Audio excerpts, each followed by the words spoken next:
الحمدللہ والصلاة والسلام علی رسول اللہ اما بعد فقال النبی صلی اللہ علیہ وسلم خیرکم من تعلم القرآن وعلمه. ډیر زیاتو محترمو، نن به موږ د قرآن مجید اولنی کلاس انشاءالله شروع کوو او په دې کلاس کې موږ د قرآن مجید اهمیت او فضیلت بیانو چې د قرآن مجید اهمیت څومره دی، فضیلت یې څومره دی. دې لپاره چې زموږ سره دې اهمیت پیدا شي، موږ ته پته ولګي چې دا څومره زموږ لپاره ضروري کتاب دی. هغوی عزتمندو انسان چې الله رب العالمین دنیا ته رالیږلی د خاص مقصد دپاره به رالیږلی دی، ځکه الله حکیم ذات دی او بغیر د حکمت نه کارونه نه کوي. نو چې انسان الله رب العالمین دنیا ته راولیږو، هغه خاص مقصد هغه ورته وښودو چې ما ته د خپلې بندګۍ دپاره پیدا کړی. نو دا بندګي به څنګه کې د هغې لپاره پیغمبر راولیږو، په هغه پیغمبر باندې قرآن مجید نازل کړو. په دې قرآن مجید کې زما او ستا د زندګۍ ټول نظام موجود دی، هر څه موجود دي، د عقایدو نه واله د عباداتو پورې او دغه شانتې د معاشرته پورې، د معیشته پورې، د سیاسته پورې، زما او ستا د زندګۍ څخه که وړې دي که غټې خبرې دا ټول په قرآن او په سنت کې موجود دي. او کوم انسان چې دا قرآن سینې ته نږدې کړي، په دې باندې ځان پوهه کړي، نو د دنیا او د آخرت دواړه زندګۍ به کامیابي ده. په دنیا کې سکون حاصلي، په آخرت کې به الله رب العالمین جنت ورکوي. دته به هېڅ قسم مسایل مشکلات نه وي. او د دغه وجې نه خو نبي کریم صلی الله علیه وسلم د دغه خلکو صفت وکړو چې خیرکم من تعلم القرآن وعلمه، چې په تاسو کې بهترین خلک هغه دي چې هغه ځان له قرآن زده کړي او بیا نورو خلکو ته ښایي. دا ټول نه بهترین خلک دي چې نبي علیه السلام ته غوره ووایي، نو دې نو بیا بل لا څوک دی چې هغې ته به ناغوره ووایي. رسول الله ته غوره خلک ویل دي. او د عایشه رضی الله تعالی عنها نه نقل دی، دی وایي چې نبی علیه الصلاة والسلام فرمایل چې الماهر بالقرآن مع السفرة الکرام البرره، چې هغه خلک چې هغه په قرآن کې مهارت لري، دا به په قیامت کې د هغه عزتمندو فرشتو سره او د انبیای کرامو سره به کوم عظمت والا پیغمبران انبیا چې دا به د هغې سره ورسره وي، څوک چې د قرآن سره تعلق ساتي، څوک چې قرآن سینې ته نږدې کړي. ځکه دا زموږ د هدایت کتاب دی، هدی للمتقین، دا هدایت ورکوونکی دی متقیانو ته. د ټولو خلکو دپاره هدایت دی، خو متقیان ته هدایت اخلي او ځینې خلک داسې چې ځان لرې ساتي، نو هغې ته هدایت نه کوي. ځکه علامه اقبال چې وایي چې خدا نے آج تک اس قوم کی حالت نہیں بدلی، نہ ہو جس کا خیال آپ اپنی حالت بدلنے کا. نو قرآن په زور څوک نه بدلوي تر څو پورې چې دی په خپله ځان بدلول نه غواړي. ان الله لا یغیر ما بقوم حتی یغیروا ما بانفسهم. نو دا قرآن هغه خلک بدلوي چې هغه په ځان کې تبدیلي راوستل غواړي، په ځان کې انقلاب راوستل غواړي او ځان بدلول غواړي.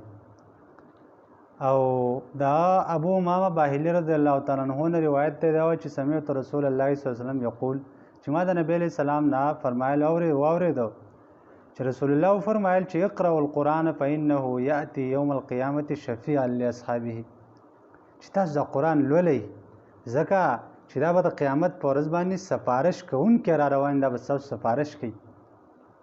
او په بل حدیث کې داسې راځي چې قرآن او رمضان به د انسان سفارش کوي، او د دیو دس سفارش دی چې دا قبلېدونکی سفارش دی، شافع او مشفع.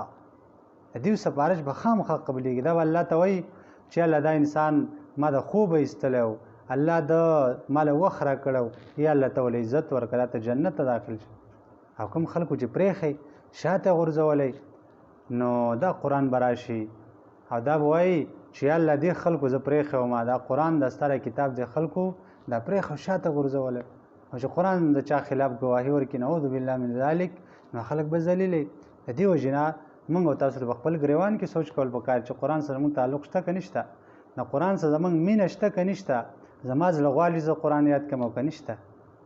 که زړه مې نه غواړي، دا په خپل ایمان باندې یره کول پکار دي. او دا دومره عظیم څیز دی. ګوره چې نبی علیه صلات وسلام فرمایي چې لا حسد الا فی اثنین، چې حسد، د حسد نه مراد دلته غیبته ده. یو حسد د یو غیبته را. حسد چې کوم دی دا بغض ته ویلی کېږي، دې ته ویلی کېږي چې لکه یا الله زما د ګاونډي سره چې اثرې دا تې واخله او یا مال راکا یا که مال راکې کنه خو د نه واله دی تحسد وایي د انتهایي ګناه د نبی علیه السلام فرمایي چې حسد چې کوم دی تاکل الحسنات یاکل الحسنات کما تاکل النار الخطب چې دا د نیکۍ داسې څیز لکه څنګه چې دا اور وچ لرګي څیزي په حسد کې ډېر ګناه ده. یو غیبته ده. غیبته دې ته ویلی کېږي چې ته چا څه یو څیز وینې او ته ورته وپسخېږې او وایي چې یاله دغه شان مال هم راکړه ده ښه زیات کا خو مال هم دغه شان راکړه چې زه هم ترې دغه شان دې فایده اخلم. نبي علیه السلام فرمایي چې دوه څیزونه داسې چې دا د غیبتې لایق دي چې سړی په دې کې غیبته وکړي او هغه څه شی دی نو رجل علمه الله القرآن فهو یتلو آناء الليل والنهار آناء النهار. یو هغه کس چې دله الله د قرآن علم ورکړی دی دی د شپې هم هغه لولي د ورځې هم هغه لولي خلکو پرې پوهه کوي ځان پرې پوهه کوي په هغې کې مشغول دی. نو فسمعه جار له د ده ګاونډي دا واوري دی اوري نو فقال لیتني اوتیت مثل ما اوتی فلان فعملت ما یعمل مثل ما یعمل. یا الله کاش افسوس تمنا چې ما هم دغه شان ته دا علم راکړی وی د قرآن او ما هم دغه شان دې تلاوت کولی او دې په شانتې عمل مې کولی څنګه چې زما را ګاونډي زما ملګری دا عمل کوي.